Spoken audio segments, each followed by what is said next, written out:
नाम जप कर जीवन सफल करें। सुनो, विचारो और अमल करो। जब तक इंसान नहीं, अमल क्या खा करेगा? और जब तक अमल नहीं करता, फायदा कैसे होगा? आप ये सुन लें, घी में, मक्खन में, बादामों में, चनों में ताकत होती है। सुन लिया पर उनको लेके नहीं आए, तो क्या सुनने से आपको वो ताकत मिल गई? नहीं मिली। ठीक है, आपने सुना, विचारा, मतलब ले आए। अब बात रहेगी अमल करने की। अब सामने रख लो बादाम, घी, दूध और उनको माथा टेकते रहो, धोख मारते रहो। क्या आपके शरीर में ताकत आ जाएगी? क्या आपके शरीर को शक्ति मिलेगी? नहीं मिलती। क्योंकि अमल जब तक खाते नहीं, मानते नहीं, तो कैसे फायदा होगा?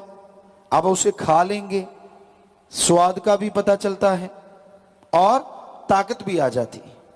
तो उसी तरह सत्संग है, सुनो, विचारो और अमल करो। मान लो, जब तक मानोगे नहीं, कैसे उसका पूर्ण फल आपको मिलेगा? कैसे पूर्णतः आप मालिक की कृपा दृष्टि के काबिल बनेंगे?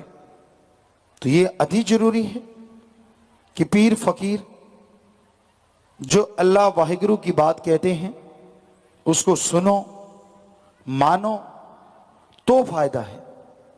अगर मनमते चलना है तो फिर आने वाले भयानक कर्मों का सामना आपको करना होगा। वो भयानक कर्म पता नहीं किस आड़ में कहां छुपे बैठे हैं। जन्मों जन्मों के भयानक कर्म। 84 लाख शरीर है। अगर एक एक कर्म भी माने तो 84 लाख संचित कर्म है। पर हर शरीर का एक कर्म नहीं है। जितना शरीर पावरफुल, उतने ही काल महाकाल उनसे भयानक कर्म करवाता है। और वो कर्म जैसे पेड़ पौधे, हाथी, शेर, चीता, तो वो कर्म वो शरीर नहीं उठा सकती। कर सकते हैं लेकिन उठा नहीं सकते। इसलिए वो कर्म आत्मा के खाते में जुड़ते जाते हैं। मनुष्य शरीर ऐसा सक्षम शरीर है, ऐसा पावरफुल शरीर है, शक्तिशाली शरीर है, जो किसी भी तरह के कर्म को उठाने में सक्षम है, ताकत रखता है कि वो कैसे भी भयानक कर्म को उठा सकता है। तो वो सारे संचित कर्म काल इस शरीर पे डाल देता है। क्यों? क्योंकि ये शरीर इतना सक्षम है, इतना सक्षम है कि ये प्रभु का नाम लेके, अल्लाह वाहिगुरु का नाम लेके इस मृत्युलोक में मालिक को साक्षात प्रकट कर सकता है।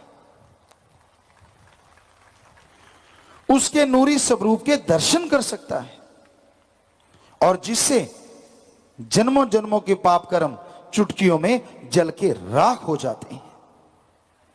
जब भी नूरी स्वरूप के दर्शन हुए तो जन्मों जन्मों के पाप कर्म कट जाया करते हैं। जैसे गुरु मंत्र लिया, इस शरीर में जो आपने पाप कर्म किए वो उसी दौरान कट जाया करते हैं।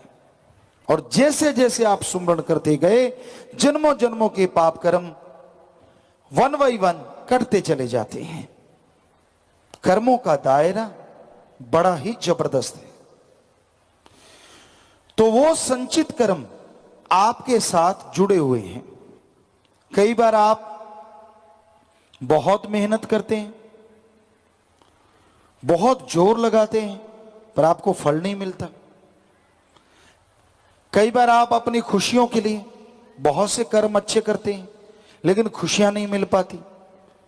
कई बार बहुत बढ़िया कर्म करते हैं, कोई शाबाशी नहीं मिलती। इन सब का कारण है संचित कर्म।